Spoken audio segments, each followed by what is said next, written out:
Hai guys, kembali lagi bersama saya, Ian si tampan dari Gua Hantu. Beberapa hari ini, wacana child free tengah menjadi perbincangan yang cukup hangat di tengah masyarakat Indonesia. Walaupun wacana ini sebenarnya telah menjadi pembahasan di Indonesia selama 2 tahun terakhir. Namun tidak seheboh beberapa hari ini setelah seorang influencer yang bernama Gita Savitri secara terbuka menyampaikan untuk tidak memiliki anak. Bahkan saking hangatnya, perbincangan tersebut dikabarkan Wakil Presiden Republik Indonesia Bapak Ma'ruf Amin sampai turut angkat bicara. Kalau sudah seperti ini, pastinya bukan kaleng-kaleng. Nah, untuk itu, coba kita bahas wacana ini. Walaupun masih jomblo, tidak apa. Hitung-hitung tambah ilmu dan tentunya kejar jam tayang. Lagian, masalah adalah konten bagi kita. Namun sebelum lanjut, jika suka dengan video ini, dukung kami dengan like dan subscribe, serta berikan komentar pada kolom komentar untuk kritik dan saran demi kemajuan channel ini.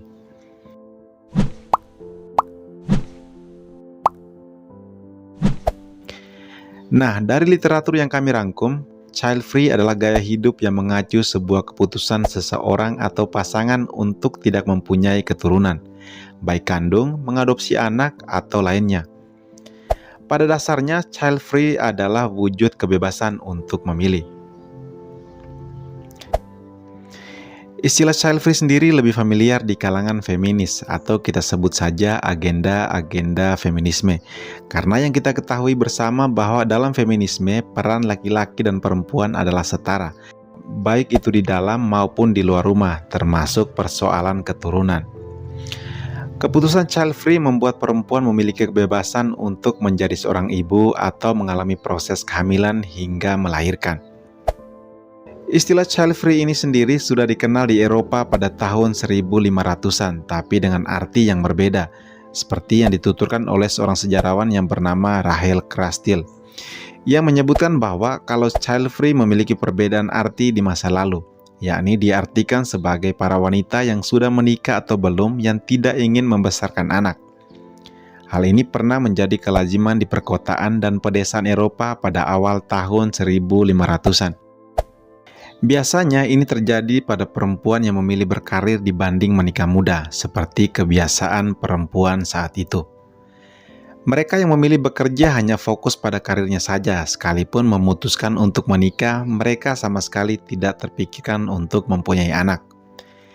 Kecenderungan ini bertahan hingga lama, namun tetap saja secara statistik, angkanya lebih rendah dibanding mereka yang memiliki anak.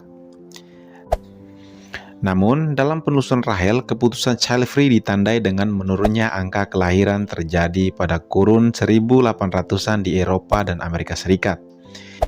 Ini tentu disebabkan oleh pesatnya industrialisasi dan pertumbuhan ekonomi. Kini para perempuan sudah masuk industri sehingga cenderung nyaman hidup sendiri karena sudah memenuhi standar kehidupan yang lebih baik. Sekalipun sudah menikah, keputusan child free tetap tak goyah. Jika dilihat dari pernyataan Rachel sebelumnya, maka bisa dilihat adanya perbedaan pada masa itu dan masa sekarang. Pada masa lalu, orang cenderung tidak ingin membesarkan anak, dan pada masa sekarang, child free diartikan sebagai bentuk pilihan untuk tidak memiliki anak. Nah, ini adalah dua hal yang berbeda. Tidak ingin membesarkan anak berarti perempuan dimaksud mau mengandung dan melahirkan namun tidak mau membesarkan anak tersebut. Tentu hal ini masih memiliki solusi lain. Mencarikan babysitter untuk anak adalah salah satunya. Namun lain cerita bagi perempuan yang enggan untuk memiliki anak. Lalu menjadi pertanyaan kemudian, bagaimana dengan perkembangan child free di Indonesia?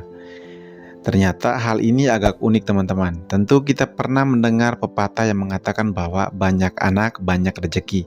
Hal ini yang mendorong tidak adanya pengaruh child free di Indonesia pada masa lalu. Tepatnya pada tahun 1800-an, yang justru pada tahun itu sedang meningkat pesat di dunia barat. Asal-usul filosofi ini berasal dari masa kultur stem cell atau tanam paksa yang terjadi pada tahun 1830 sampai tahun 1870.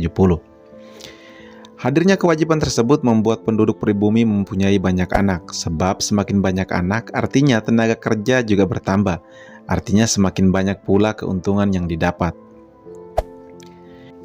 Tingginya angka demografis ternyata disengaja untuk memenuhi banyaknya tenaga kerja yang dibutuhkan pada tanaman agroindustri, khususnya tebu dan kopi, yang diwajibkan pada para petani. Tulis sejarawan Peter Baumgart dalam Child of the Colonial State, Population Growth and Economic Development in Java, tahun 1795 sampai tahun 1880. Beranjak dari sinilah tak heran kalau pada masa dahulu banyak orang tua memiliki anak lebih dari 10. Perlahan pandangan ini pun terus mengakar di kehidupan keseharian masyarakat Indonesia sampai Indonesia merdeka pada tahun 1945 yang mengandalkan agraris sebagai mata pencarian utama. Barulah mulai mengalami penurunan ketika alat kontrasepsi diperkenalkan dan terjadi perubahan pola dari agraris ke industri sejak tahun 1960-an. Karena terjadi perubahan itulah, sama seperti pola yang terjadi di Eropa dan Amerika Serikat sebelumnya, konsep child free mulai tersebar luas hingga sekarang. Lalu, apa alasan seseorang memutuskan untuk child free? Alasan seseorang untuk memutuskan child free juga beragam. Yang pertama adalah masalah keuangan atau finansial. Salah satu faktor yang mempengaruhi seseorang atau pasangan memutuskan child free adalah masalah finansial dalam sebuah keluarga. Sebab mereka menilai jika mempunyai anak pastinya memerlukan biaya yang tidak sedikit, sehingga bisa menimbulkan keraguan untuk memiliki anak. Karena berpikir tak akan mampu untuk memiliki biaya yang cukup untuk membesarkan anak. Yang kedua, nilai yang dianut. Memang tidak bisa dipungkiri bahwa kini wanita jauh lebih mandiri, yang menyebabkan banyak wanita merasa berhak memilih jalan hidup mereka sendiri, termasuk hal untuk memiliki anak atau tidak. Dan hal tersebut tidak bisa diganggu-gugat oleh siapapun, sebab hal tersebut bersifat personal. Yang ketiga, hanya ingin hidup berdua dengan pasangan. Alasan lainnya adalah seseorang hanya ingin hidup berdua bersama pasangannya. Pasalnya, ada yang merasa takut jika kehilangan banyak waktu untuk menghabiskan waktu dan menikmati kehidupan bersama pasangan. Seseorang atau pasangan yang seperti ini berusaha ingin menjaga keintiman dan berfokus pada cinta untuk pasangannya saja. Tidak memiliki anak dinilai bisa membuat pernikahan lebih bahagia. Alasan lain mungkin adalah masalah kesehatan. Nah, seperti yang kami sebutkan sebelumnya, bahwa Wakil Presiden Republik Indonesia, Bapak Ma'ruf Amin, turut untuk mengomentari hal ini. Menurutnya, konsep gaya hidup child free tersebut juga bertolak belakang dengan salah satu program pemerintah, yaitu untuk menekan angka stunting atau gangguan pertumbuhan dan perkembangan anak akibat kekurangan gizi kronis dan infeksi berulang. Salah satu fungsi dari pernikahan diselenggarakan adalah untuk memiliki keturunan yang akan menjadi generasi penerus tanah air untuk menyambut bonus demografi ke depan. Beliau juga menuturkan bahwa dalam program penanggulangan stunting tidak ada program dengan tidak punya anak, dan child free itu tidak ada, karena pernikahan itu memang dimaksudkan untuk mengembangbiakan manusia agar bisa mengelola bumi, sampai ke batas waktu terakhir sampai kiamat. Untuk diketahui bahwa fenomena child free di Indonesia belum mengkhawatirkan. Hal ini disampaikan oleh Badan Kependudukan dan Keluarga Berencana Nasional atau BKKBN. Karena hasil long form sensus penduduk pada tahun 2020 menunjukkan angka kelahiran total Indonesia masih berada pada angka 2,18 poin. Bukan berarti Anda bebas mengampanyekan child free.